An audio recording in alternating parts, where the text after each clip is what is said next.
మీ cinema చూసి. మీరు మీరు గ్యాప్ ఎప్పుడు సినిమా చూసినా ఏ రోజు మీరు నిరాశపరచలేదు. ఏ కంటెంట్ వచ్చినా కూడా మీరు ఎవరిని కూడా జెన్యున్గానే చేసుకుంటూ వచ్చారు. సో అంటే రాజుగారు ఇందాక మాట్లాడితే ఏమన్నారంటే దీనికి రిఫరెన్స్ లేదు అన్నారు ఈ సినిమాకి. అది ఎంతవరకు కరెక్ట్? అంటే రిఫరెన్స్ అంటే నేను ఇది ఏదో దీనికి మూల సినిమా ఉంది ఇంకో కథ ఉందని కాదు, నేను ఇది ఈ టైప్ ఆఫ్ జానర్ సినిమా రాలేదా అని అంటేనే. నేను ఫస్ట్ కరెక్ట్ చేస్తానండి. అంటే దీనికి 4 years పట్టలేదు. ఓకే, నేను చెప్పింది ఈ సినిమాకి 4 years అని కాదు. సినిమాకి గ్యాప్ 4 years వచ్చింది కానీ ఈ సినిమాకి 4 years పట్టలేదు. ఓకే, నేను ఏంటంటే వకీల్ సాబ్ తర్వాత అంటే మీ అందరికీ తెలిసే ఉంటుంది, నేను ఆల్రెడీ ఒక 1 year నేను ఐకాన్ ఐకాన్ స్పెండ్ చేశాను. తర్వాత నేను ఇది రాశాను. ఆనెస్ట్గా చెప్తున్నాను, నాకు కొంచెం ఇది నరేట్ చేసినప్పుడు కూడా I was rejected by some heroes. ఈ కథని అర్థం చేసుకొని నాకు ఫుల్ ఫ్రీడమ్ ఇచ్చి రేపు ప్రొద్దున ఈ సినిమా సక్సెస్ అవుతండి, ఈ స్టేజ్ మీద ఉన్న వాళ్ళకి చెందుతుందండి. డెఫినెట్గా నేను చెప్తున్నాను లౌడ్గా, ఇది ఏదన్నా బాగలేకపోతే entire credit is mind, fault is mind. ఏదైనా బాగుంది అని అంటే మాత్రం మీరు నితిన్ గారికి, రాజు గారికి, గుహన్ గారికి వీళ్ళందరికీ ఇవ్వండి. షీఈ్ ఫ్రమ్ కేరళ అండి. అంటే నేను ఇంకా సినిమా చూస్తే కొంచెం రివీల్ అవుతుందని చెప్పి నేను మాట్లాడట్లేదు, వాళ్ళు చాలా కష్టపడ్డారు. Same with the Saptami madam అయితే 8 months అని పట్టుకొచ్చామండి, 2 సంవత్సరాలు హైదరాబాద్లోనే ఉన్నారు. ఓకే, సో ఇది రేపు ప్రొద్దున వీళ్ళందరికీ వెళ్తుందండి. మూర్తి గారు, I'm coming to your question అండి. నేను అందుకొరకు మాట్లాడలేదు, తర్వాత ఏది మీరు క్వశ్చన్స్ అడిగినప్పుడు బోర్ రాకూడదని మాట్లాడలేదు నేను.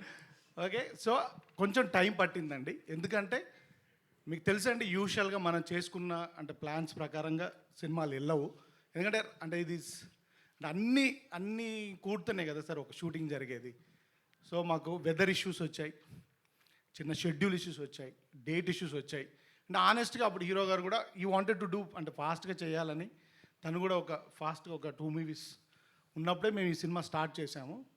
సో చిన్న అలాంటి ఒక అంటే మల్టిపుల్ ఫిల్మ్స్ వల్ల కూడా చిన్న డేట్ ఇష్యూస్ వచ్చాయి. సో దానివల్ల కొంచెం డిలే అయితే అయ్యింది సార్, 100% అయింది. సో థ్యాంక్ యూ అండి, నేను డిలేగా వచ్చినా కానీ నేను కరెక్ట్గా వస్తారని మీరు రికగ్నైజ్ చేసినందుకు. అండ్ రాజుగారు చెప్పినప్పుడు ఏంటంటే సార్, అంటే అలా అని కాదు, అంటే ఇప్పుడు రాజుగారు చెప్పింది ఏంటంటే సార్, ఇది తెలుగులో అలా రాలేదు, దీనికి రిఫరెన్స్ లేదు అనేది కాదు. కొంచెం ఇలాంటి తక్కువ జానర్స్ ఆఫ్ సినిమాలు మనం తక్కువ చూస్తామనండి. ముఖ్యంగా మా బ్యానర్లో రాలేదండి. అంటే మన clean family entertainers, action, commercial సినిమాలో చూస్తాం కదా, ఇది అవుట్ అండ్ అవుట్ కమర్షియల్ సినిమానే సార్. కాకపోతే కొంచెం స్క్రీన్ ప్లే ఇంకో వేరేలాగా అల్లిన సినిమా అంతే. డెఫినెట్గా ఇలాంటి రిఫరెన్సెస్ ఉన్నాయండి, 100% ఉన్నాయి. రాజుగారు అలా ఇప్పుడు మనం ఏమంటామంటే సార్, తక్కువ ఉన్నదాన్ని వాడు మంచోడ్రా, వాడు ఒక్కడే మంచోడ్రా అంటాం. అంటే వాడు ఒక్కడే మంచోడనండి కాదు కదా, మూర్తి గారు టాప్ ఇప్పుడు అంటారు కదా. అంటే మూర్తి గారు అని కాదు, మూర్తి గారితో ఇంకా చాలా చాలా సార్ ఉన్నారు, వాళ్ళు ఉన్నారు. అలా ఒక అంటే కొల్లుక్యాలుగా మాట్లాడేటప్పుడు దొరలే మాటల్లో అనడమే తప్ప డెఫినెట్గా అంటే వీ ట్రైడ్ అండి. రేపు ప్రొద్దున మీరు చెప్పాలని కోరుకుంటున్నాను. నేను ఎప్పుడైనా కానీ డయాస్లో ఎప్పుడు నేను నా సినిమా ఇలా ఉందని ఇప్పటివరకు ఎప్పుడు మాట్లాడలేదండి. ఏది వకీల్ సాబ్ చేసినప్పుడు కూడా నేను మాట్లాడలేదు, ఎంసీఏ చేసినప్పుడు కూడా మాట్లాడలేదు. సో ఒక రిలేషన్షిప్ అండర్గ్రౌండ్ పెట్టుకొని ఒక స్క్రీన్ ప్లే బేస్డ్ సినిమా చేశాం sir. I hope you will enjoy it. Sir ఇంతకీ ఐకాన్ గురించి ఏమని చెప్తారా? అసలు ఆ కథ ఓన్లీ తమ్ముడు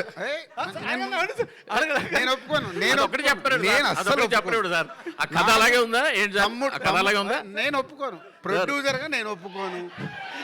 మన ఇంటర్వ్యూలో మాట్లాడుకుందాం సార్, మన ఇంటర్వ్యూలో మాట్లాడుకుందాం. ఆ కథ అలాగే ఉంది కదా సార్. మీరు ఐన్ టు ఐన్ ఆడుకున్నప్పుడు ఆడుకోండి. అలా కాదు సార్, ఎందుకు అడిగానంటే జనాల్లో ట్విట్టర్లో ఏమడుగుతున్నారంటే అదే కదా ఇదే అని అడుగుతున్నారు. కాదు అదే అడగండి మీరు. ఓకే, ఇది ఐకాన్ కథ కాదండి. అది ఓకే, ఇది ఐకాన్ కథ కాదండి.